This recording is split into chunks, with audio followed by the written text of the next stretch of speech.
Hello students, कैसे हैं आप सब। आई होप आप सब अच्छे होंगे। आईसीटी वर्चुअल क्लासरूम में आप सबका स्वागत है। मैं विकास। बच्चों, क्लास 10th का हम मैथ्स करेंगे। तो बच्चों, पिछले सेशन में हमने एक चैप्टर कंप्लीट किया है जिसका नाम है क्वाड्रेटिक इक्वेशंस। तो उस चैप्टर को अच्छे से हमने पूरा किया है। बहुत सारे क्वेश्चंस प्रैक्टिस किए हम। लगभग हमने एक्सरसाइज के तो सारे क्वेश्चंस एनसीईआरटी के हमने कवर कर लिए हैं। उसमें कॉन्सेप्ट आपके ए टू जेड पूरे हो गए हैं, कंप्लीट हो गए हैं। तो किसी भी बच्चे का अगर डाउट है उसमें तो आप पूछ सकते हैं। इस सेशन के स्टार्टिंग में आपके पास पूरा समय है। आप जो भी अपने डाउट्स लिख के लाए हैं वो चैट के माध्यम से भेज सकते हैं, वैसे पूछ सकते हैं। आज हम एक नया टॉपिक, फ्रेश चैप्टर हम शुरू करने जा रहे हैं जिसका नाम है अरिथमेटिक प्रोग्रेशन। ठीक है, अरिथमेटिक प्रोग्रेशन यानी समांतर श्रेणी।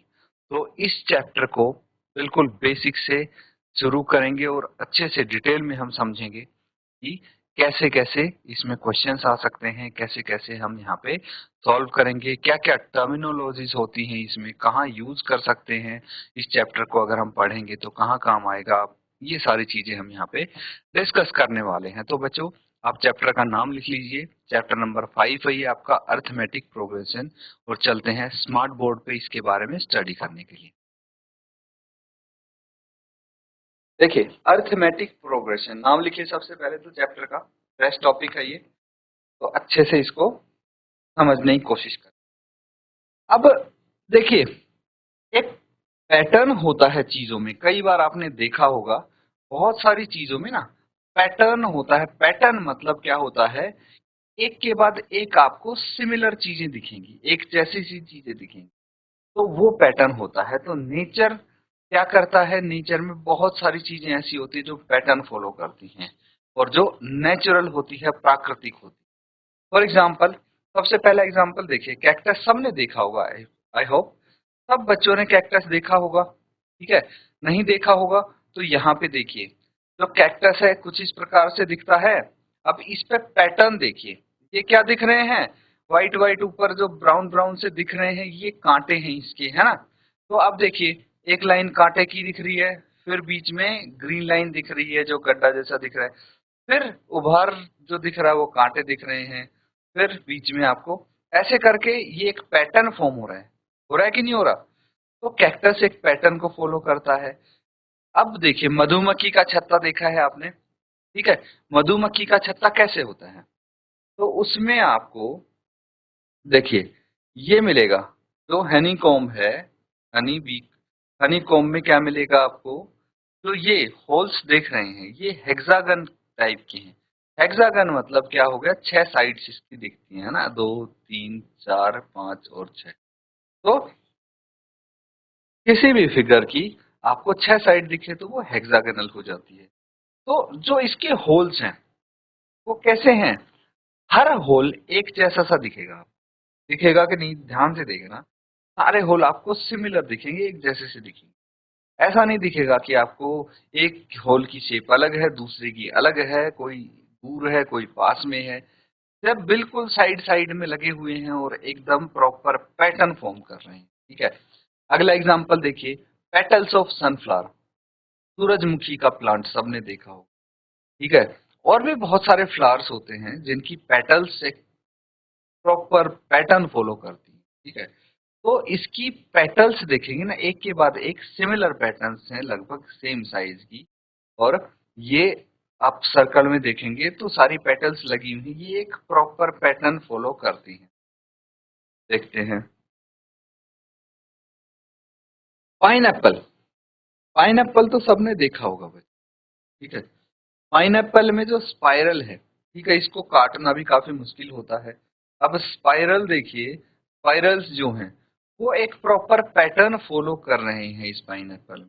ठीक है, मतलब इक्वल डिस्टेंस में मिलेंगे आपको और सब एक जैसे से मिलेंगे, तो ये पैटर्न हो गया है। तो नेचर में ये बताना चाहता हूं मैं कि बहुत सारी चीजें एक प्रॉपर पैटर्न फॉलो करती हैं। ठीक है, तो अब देखिए, यहाँ पे एक एग्जाम्पल की मदद से हम समझेंगे।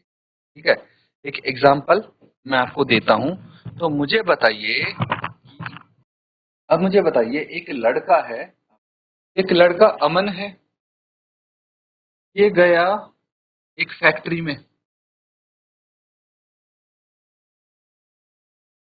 और इस फैक्ट्री में इसकी लग गई जॉब। नौकरी पाके बड़ा खुश हुआ। तो फिर ये गया अपने घर पे, ठीक है, अपने घर पे गया होम, और इसने अपनी मम्मी को बोला कि मम्मी मेरी जॉब लग गई, नौकरी लग गई। तो इसकी मम्मी ने पूछा कितने रुपए की? तो उसने बोला ₹8,000 पर मंथ। एक महीने में 8,000 रुपए मिलेंगे, ठीक है, समझ में आ गया? एक महीने में 8,000 रुपए मिलेंगे। तो उसकी माँ ने बोला कि ये तो बहुत कम सैलरी है, कम से कम 15,000 होती, वो तो अच्छा भी रहता, तो हमारे सारे खर्चे मीट हो जाते। तो रोहित ने बोला कि हो जाएगी, जल्द ही हो जाएगी, मेरे को 500 रुपए, ठीक है, 500 रुपए हर महीने, पर मंथ,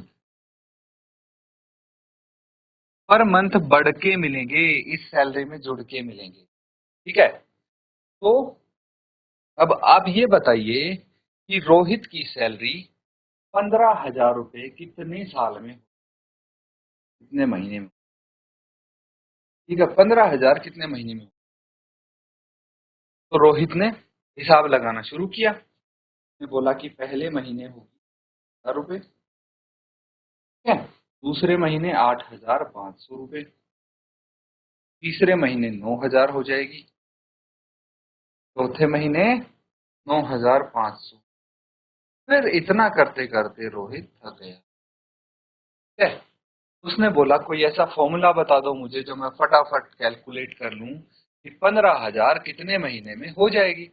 ऐसे तो काउंट करते करते बहुत समय लगेगा, पहला महीना, दूसरा महीना, तीसरा महीना, और कौन से मंथ तक मेरी 15,000 हो। तो आप मुझे बताइए कि रोहित की सैलरी कितने महीने बाद 15,000 होगी? कोई है इसका फॉर्मूला, कोई तरीका है? बिल्कुल है। अगर आपको अर्थमेटिक की एपी आती है तो आप इजीली बता सकते हैं, ठीक है।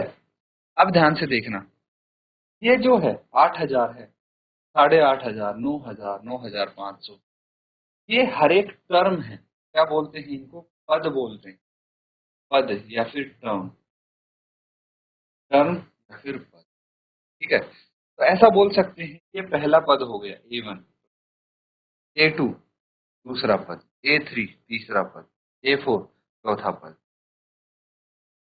ये एक एपी है। कैसे पता लगेगा? अगर दो कंजिक्यूटिव लगातार पद है ना, सब में सेम डिफरेंस आए, जैसे 500 का है इन दोनों के बीच, इन दोनों के बीच में भी अंतर 500 का है, तो ऐसे सब के बीच में अगर 500 का अंतर है तो वो एक अर्थमेटिक प्रोग्रेस बन रही है। समझ में आ गया? तो हम सैलरी कैलकुलेट करेंगे रोहित की, के लिए एक फॉर्मूला लगेगा, हमें फॉर्मूला चाहिए होगा, फॉर्मूला समझेंगे। तो बेसिकली मैं आपको ये बताना चाहता था कि अगर आपको अमन की मदद करनी है तो आपको एपी आनी चाहिए, तभी आप इसकी मदद कर पाएंगे, ठीक है। तो चलिए मिलके हम एपी सीखते हैं और अमन को भी सिखाते हैं, ठीक है। तो ये एक बहुत अच्छा एग्जाम्पल है जिसकी मदद से आप ये समझ सकते हैं कि अर्थमेटिक प्रोग्रेशन हमारी लाइफ में जरूरी है, किस काम आता है, ठीक है। तो चलिए इसको नोट कर लीजिए, एग्जाम्पल को, काफी काम आएगा जब आपको थोड़ा थोड़ा एपी आने लगेगा, तो इसको आप सॉल्व कर सकते हैं और कितने महीने बाद 15,000 उसकी सैलरी हो, आप इसका आंसर जरूर निकालें। ठीक है बच्चे, चलिए अब हम स्टार्ट करते हैं फिर से अपने कॉन्सेप्ट। तो देखिए, there are some pattern which occur in our daily life. We have a saving account at the bank and we start ₹2,000। मान लीजिए आपके बैंक में सेविंग अकाउंट है, आपने 2,000 रुपए से शुरू किया, 2,000 रुपए डिपॉजिट करवा दिए। ₹500, we deposit ₹500 every month and the account balance in a year will be ₹2,000, 2,500, 3,000, ऐसी तो होगा। तो देखिए, ये आपसे बोला जा रहा है कि शुरू में हमने 2,000 रुपए जमा करवाए, ठीक है, और हर महीने 500 रुपए जमा करवाते हैं, तो टोटल बैलेंस कितना हो जाएगा साल के एंड में? अगर हम पहले महीने 2000, फिर 2500 हो जाएगा हमारे बैंक में, फिर अगले महीने 3000 हो जाएगा, उससे अगले महीने 3500। तो देखिए हम एक पैटर्न पहचान पा रहे हैं इसमें। तो यही है एक पर्टिकुलर पैटर्न। समझ में आया? अब देखिए जो हमने स्क्वायर्स देखे थे, अभी एक एग्जांपल आपको दिया जा रहा है ना? Now we will study the pattern in which the succeeding terms are obtained by adding the fixed number. तो ये हम समझने की कोशिश करते हैं अर्थमेटिक। यहाँ पे देखिए here is a list of number, कुछ नंबर्स की लिस्ट है, उसका पैटर्न ऑब्जर्व करो। जैसे 1, 3, 5, 7 ये नंबर्स देख पा रहे हैं, इनकी लिस्ट है। अगर इसका पैटर्न हम ध्यान से देखें तो क्या दिख रहा है? Each term is 2 more than the previous term. हर एक पद अगर ध्यान दें तो एक है, एक के बाद अगला पद क्या है? 3 है। तो अगर इस 3 को हम देखें, ये 3 क्या है? एक में 2 जोड़ दिया तो 3 आ गए। सिमिलरली अगर हमने 3 में 2 जोड़ दिया तो 5 आ जाएंगे, 5 में 2 जोड़ दिया तो 7 आ जाएंगे। मतलब 2 जोड़ते जा रहे हैं हम, तब हमें अगली टर्म मिल रही है। जैसे -6 है, -6 में अगर हमने 1 जोड़ दिया तो -5 मिल गया, इसमें 1 जोड़ दिया तो -4, एंड उसमें 1 जोड़ दिया तो -3 एंड सो ऑन। तो यहाँ पे हर एक टर्म हमें मिल रही है क्या करके? एक ऐड करके पिछले वाली टर्म। अगला पैटर्न देखिए, 0 है मतलब 5 है, तो हम अगर हर टर्म में 0 जोड़ रहे हैं तो हमें 5 मिलेगा, है ना? By adding 0 to 5। Each number in the list is called term. तो इस लिस्ट में हर एक जो नंबर है ना, तो हम क्या बोलते हैं? टर्म बोलते, पद बोलते। ठीक है, अभी मैंने आपको बताया था, बस वही चीज। आगे देखिए, here we see that each successive term is obtained by adding a fixed number to the preceding term except the first term. Such list of numbers is said to be in arithmetic progression. क्या बोला गया है कि हम क्या करते हैं, एक सक्सेसिव टर्म हमें मिलती है, एक फिक्स नंबर उसमें जोड़ के, ऐड करके। तो कोई भी फिक्स नंबर है वो ऐड करते जाएंगे, हमें अगली टर्म मिलती जाए। Such list of number is said to be, जैसे हम हर महीने 500 रुपए जोड़ रहे थे अपने अकाउंट में, तो हमें अगला महीने का बैलेंस मिल रहा था, तो वही एक एपी हो जाता है। इसी को एपी बोलते हैं। An arithmetic progression, AP is a list of number in which each term is obtained by adding a fixed number to the preceding term except the first term. तो हर एक टर्म हमें कैसे मिलती है? पहली टर्म तो कुछ भी हमें पता हो जाती है, पहली टर्म के बाद हमें एक एपी मिलेगी। अगर हम पहली टर्म में एक फिक्स नंबर जोड़ेंगे तो अगली टर्म आएगी, उसमें भी एक वही नंबर जोड़ेंगे तो उससे अगली टर्म आएगी, उसमें भी वही नंबर जोड़ेंगे तो उससे अगली आएगी। इस तरह से आप बताया गया है a list of numbers in which each term is obtained by adding a fixed number to the preceding term, first term को छोड़, है ना? प्रीसीडिंग मतलब पिछले वाली टर्म में एक फिक्स नंबर ऐड कर। This fixed number is called common difference. क्या बोलते हैं इसको? इस फिक्स्ड नंबर को हम बोलते हैं कॉमन डिफरेंस। ये हो गया कॉमन डिफरेंस, सार्वंतर, एपी का सार्वंतर। This number can be positive, negative या जीरो। ये कॉमन डिफरेंस जीरो हो सकता है, पॉजिटिव हो सकता है, नेगेटिव हो सकता है। ठीक है, तो इस तरह से यहाँ पे चीजें आपको शो की जा रही हैं। अब देखिए, let us denote the first term of AP by A1। अगर हम एपी की पहली टर्म को A1 से डिनोट करें, दूसरी टर्म को A2 से, तीसरी टर्म को A3, चौथी टर्म को A4 से, तो हमारा एपी क्या हो जाएगा? A1, A2, A3 and so. ठीक है, और कॉमन डिफरेंस इसका डी हो जाएगा। ठीक है, तो हम कॉमन डिफरेंस कैसे निकालेंगे? हम निकालेंगे बच्चों दूसरी टर्म माइनस पहली टर्म। ठीक है, हम क्या करेंगे यहाँ पे A2 minus A1, A3 minus A2। तो इस तरह करके हम यहाँ पे D निकाल सकते हैं। समझ में आया? नोट करेंगे। If there are finite number of term in an AP, then it is called finite AP।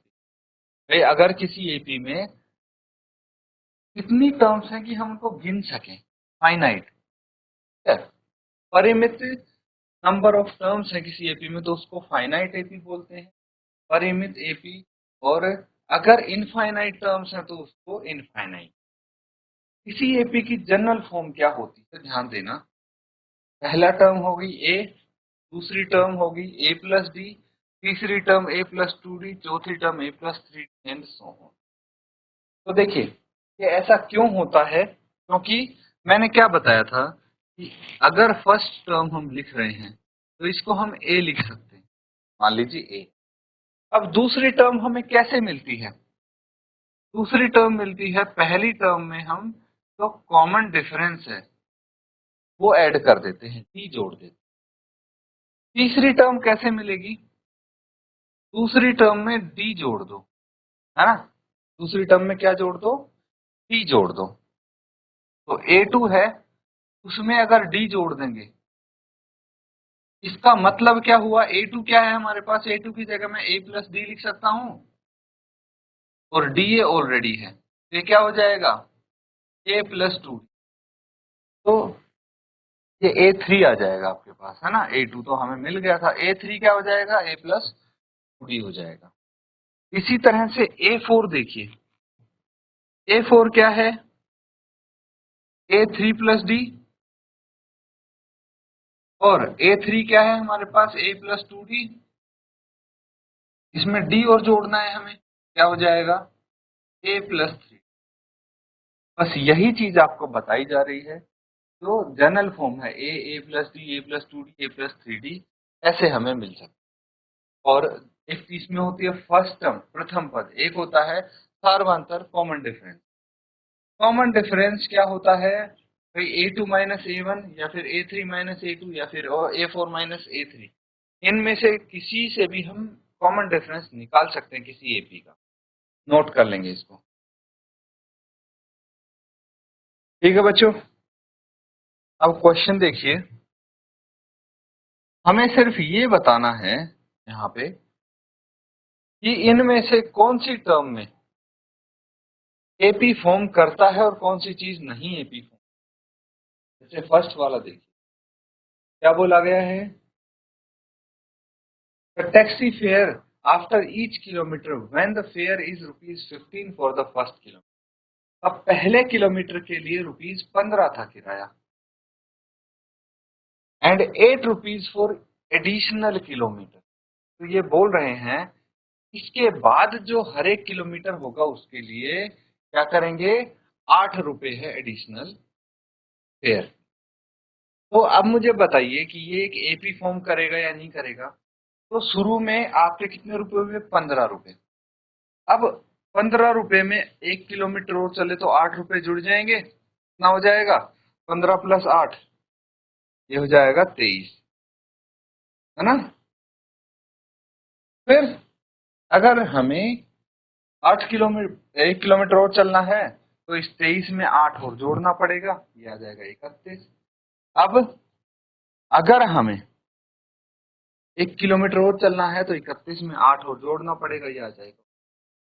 तो क्या ये एपी है? Yes, it is an AP, क्योंकि इनमें एक कॉमन डिफरेंस है, एक पैटर्न दिख रहा है हमें। बाकी के जो क्वेश्चंस दिख रहे हैं इसी तरह से हैं, तो ये वाले तीनों पार्ट होमवर्क में कंप्लीट करेंगे। तो बच्चों यहाँ पे हमने अर्थमेटिक प्रोग्रेशन चैप्टर अपना शुरू किया है। क्यों इसको पढ़ रहे हैं, क्या काम आएगा, क्या होता है अर्थमेटिक प्रोग्रेशन, इसमें क्या क्या टर्म्स होती हैं, ये कुछ चीजें हमने डिस्कस की हैं। इसको अच्छे से आप रिवाइज करें ताकि आने वाले जब सेशन में, लेक्चर में हम कुछ क्वेश्चंस अटेम्प्ट करेंगे तो आप इजीली उनको कर पाएं। इसी के साथ आज का सेशन यहाँ पे एंड करेंगे। Thank you and have a nice day.